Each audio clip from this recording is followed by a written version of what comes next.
Friends, భారతదేశంలో ఆర్థికపరమైనటువంటి వివక్ష, కులపరమైనటువంటి వివక్ష, మతపరమైనటువంటి వివక్ష, ఇలాగా అన్ని కోణాల్లో కూడా వివక్ష అనేటటువంటిది మన దేశంలో కనబడుతున్నటువంటి అంశం. ఇటువంటి దరిద్రం దేశాన్ని ఎందుకు పట్టి పీడిస్తుందో అర్థం కాదు. సమాజంలో సమానత్వానికి తావు లేకుండా, స్వేచ్ఛకు తావు లేకుండా, స్వాతంత్ర్యం అనేటటువంటి మాటకు అర్థమే లేకుండా మనుషుల జీవితాలతో ఆడుకుంటున్నటువంటి ఒక బలమైనటువంటి సమస్య ఏమిటంటే వివక్ష. 1950 జనవరి 26వ తారీఖున భారత రాజ్యాంగం అమల్లోకి వచ్చింది. 1950 ముందు కాలం నుండి సమాజంలో అన్ని విధాలుగా కూడా వివక్షకు గురైనటువంటి వారిని భారత రాజ్యాంగంలో వారి కోసం ఒక ప్రత్యేకమైనటువంటి పీఠికని ఏర్పాటు చేసి, ఆ పీఠిక ద్వారా ఈ వెనకబడినటువంటి వర్గాల వారికి భద్రత కల్పించాలి అనేటటువంటి ఏకైక ఉద్దేశంతో ఎస్సీ ఎస్టీ రిజర్వేషన్ తీసుకురావడం జరిగింది. ఆ రిజర్వేషన్ని వాడుకుని సామాజికంగా బలోపేతం అవ్వడానికి రాజ్యాంగం వారికి చట్టపరమైనటువంటి భద్రత కల్పించినట్లుగా మనం చూస్తున్నాం. ఇంకా రాజ్యాంగం ఆ భద్రత ఇచ్చి ఉండకపోయి ఉంటే ఎస్సీ ఎస్టీలు ఓబీసీలుగా ఉన్నటువంటి వీళ్ళు ఎప్పుడో కనుమరుగైపోయి ఉండేవారు. ఈరోజు బడుగు బలహీన వర్గాలకు చెందినటువంటి వారు ఎవరైతే ఉన్నారో వారిని మరింత వెనక్కి తీసుకెళ్లాలనేటటువంటి ఆలోచన కొన్ని వర్గాలకు చెందినటువంటి వ్యక్తుల యొక్క మెదళ్లలో చెడు పురుగు తొలిచేస్తూ ఉంది. ఎట్లా రిజర్వేషన్లకి వీళ్ళని దూరం చేయాలి, ఎట్లా మళ్ళీ మొదటి స్థితికి వీళ్ళని తీసుకురావాలి, వీళ్ళకి ఆర్థిక భద్రత లేకుండా ఎట్లా చేయాలి, సమాజంలో గౌరవప్రదమైనటువంటి స్థానం లేకుండా ఎట్లా చేయాలని, అన్యాయమే చేయాలనేటటువంటి ఆలోచనతో కొంతమంది వ్యక్తులు పావులు కలుపుతున్నటువంటి సందర్భం అయితే చాలా ఆవేదన కలిగించేటటువంటి అంశం. నాదొక ప్రశ్న, అసలు రిజర్వేషన్ అనేటటువంటిది కుల ప్రాతిపదికన వచ్చిందా, మత ప్రాతిపదికన వచ్చిందా? కుల ప్రాతిపదికన మాత్రమే రాజ్యాంగం రిజర్వేషన్ హక్కుని కల్పించింది. ఇక్కడ రిజర్వేషన్ అంశం కులానికి మతానికి సంబంధం లేనిది. కులం వేరు, మతం వేరు. ఈ దేశంలో మనిషిని మతాన్ని బట్టి అవమానించలేదు. మనిషికి అవమానం ఎక్కడ జరిగింది? కులాన్ని బట్టి జరిగింది. కులాన్ని బట్టి ఆర్థిక అసమానతలకు గురయ్యారు. సామాజికంగా వాళ్ళు వెనకబడిపోయారు. కులాన్ని బట్టి వెనకబడిపోయినటువంటి ఆ వర్గాలను ఆర్థికంగా పురోభివృద్ధి వైపు అడుగులు వేయించాలనేటటువంటి ఉద్దేశంతోనే రాజ్యాంగం అంత చక్కని అవకాశాన్ని ఎస్సీ ఎస్టీ ఓబీసీలకి కల్పించింది. 1950 ప్రెసిడెన్షియల్ ఆర్డర్ని బేస్ చేసుకుని దేశంలో ఎటువంటి వివక్షకు గురి అవ్వటానికి కారణమైంది అనేటటువంటిది ఒకసారి న్యాయ నిపుణులు, మేధావులందరూ కూడా ఆలోచించాలి. 1950 ప్రెసిడెన్షియల్ ఆర్డర్ యొక్క మూలాల్లోనికి వెళితే మతపరమైనటువంటి వివక్షకు గురి చేసినటువంటి సందర్భం అక్కడ కనిపిస్తుంది. అది ఎట్లా అని చెప్పి ఆలోచన చేస్తే, షెడ్యూల్ కులాల హోదా పొందేటటువంటి హక్కు కొన్ని మతాలకు మాత్రమే వర్తించేలాగా చేయడం అది వివక్షకు కారణం కాదంటారా? అయితే 1950 తర్వాత 1956లో పార్లమెంట్లో మరలా ఒక కొత్త చట్టం చేశారు. అప్పుడు ఈ దేశంలో పుట్టినటువంటి మతంగా సిక్కు మతానికి ఆ హోదా కల్పించారు. మరలా 1956 నుండి 1990 అంటే 44 సంవత్సరాల తర్వాత పార్లమెంట్లో చట్ట సవరణ చేసి బౌద్ధ మతానికి కూడా ఆ హోదా కల్పించారు. కానీ క్రైస్తవ్యాన్ని, ఇస్లాం మతాన్ని మాత్రం దేశీయ హోదా కల్పించకుండా అడ్డుపడిన వాళ్ళు ఎవరు? ఎందుకు ఈ మత వివక్ష భారతదేశంలో ఉంది? కొంతమంది మతోన్మాద ముసుగు వేసుకుని ముస్లింలను ద్వేషించే స్థాయికి, క్రిస్టియన్లను ద్వేషించే స్థాయికి వెళ్ళారు అంటే పార్లమెంట్లో సరైనటువంటి నిర్ణయాలు ఈ దేశ పౌరుల కోసం చేసేటటువంటి వ్యక్తులు లేరనే కదా.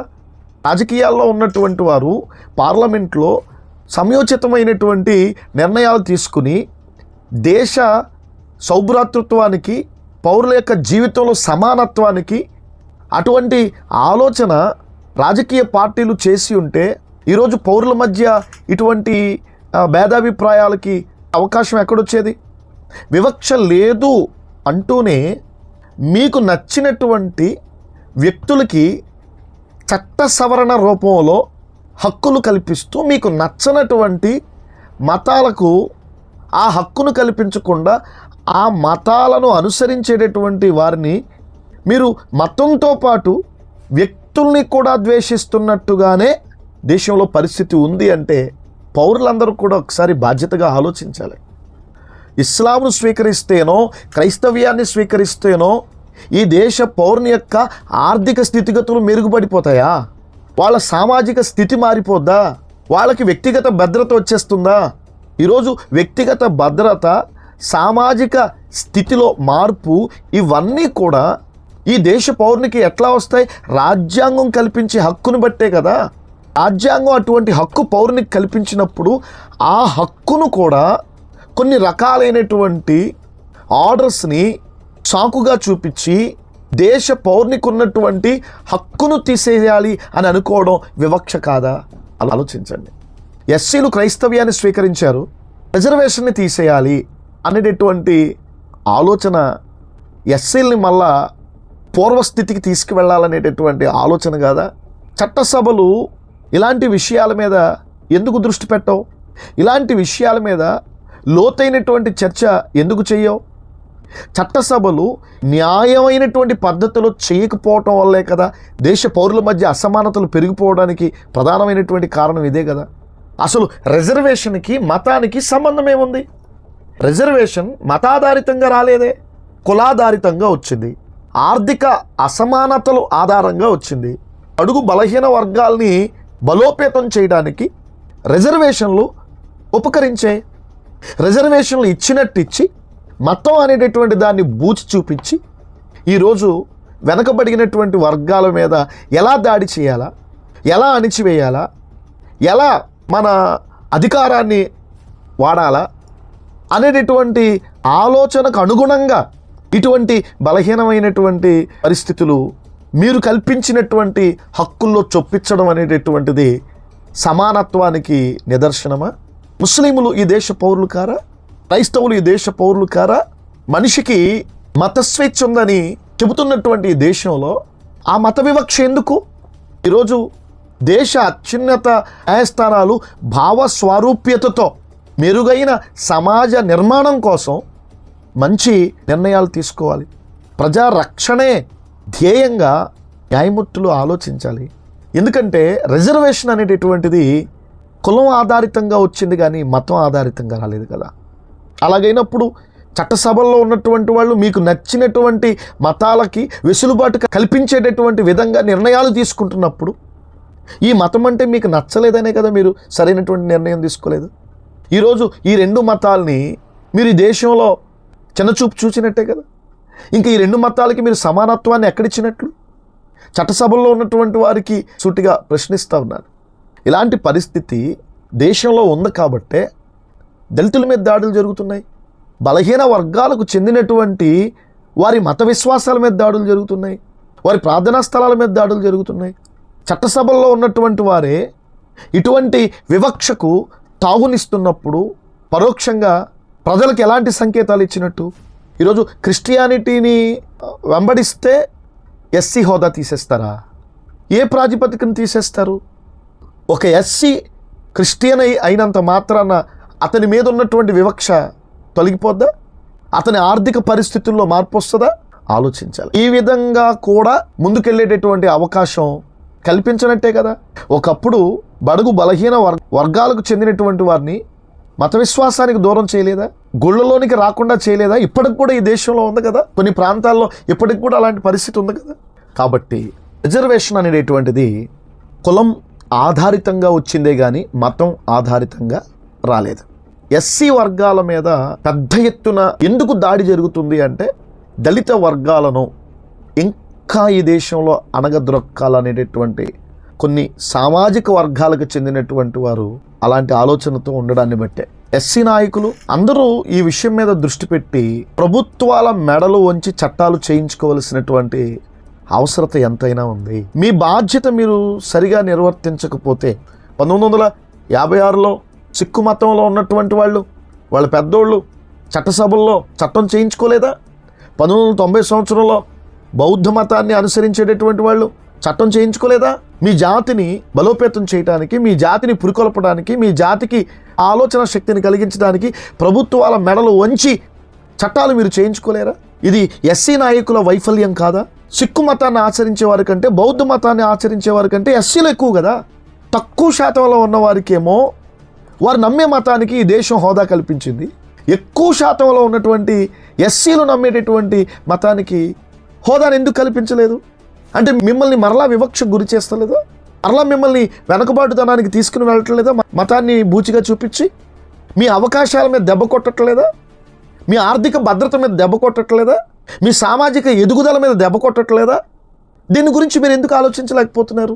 ఈ దేశంలో రాజకీయ పార్టీలకి దళితుల పట్ల, ఎస్సీ రిజర్వేషన్ల పట్ల చిత్తశుద్ధి ఉందా?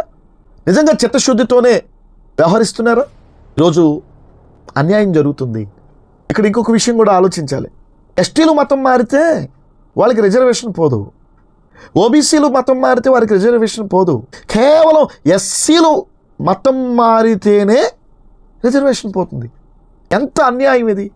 మీకు జరుగుతున్నటువంటి ఈ అన్యాయం మీద కూడా మీరు నినదించలేకపోతే 1956లో 1990 సంవత్సరంలో చట్టాలు చేయించుకుని వాళ్ళ నమ్మకాల్ని బలపరుచుకున్నటువంటి వాళ్ళే గొప్పోళ్ళు కదా. మీకంటే తక్కువ స్థాయిలో ఉన్నవాళ్ళు గౌరవప్రదమైన జీవితాన్ని ఏమో ఈ దేశంలో అనుభవిస్తున్నారు.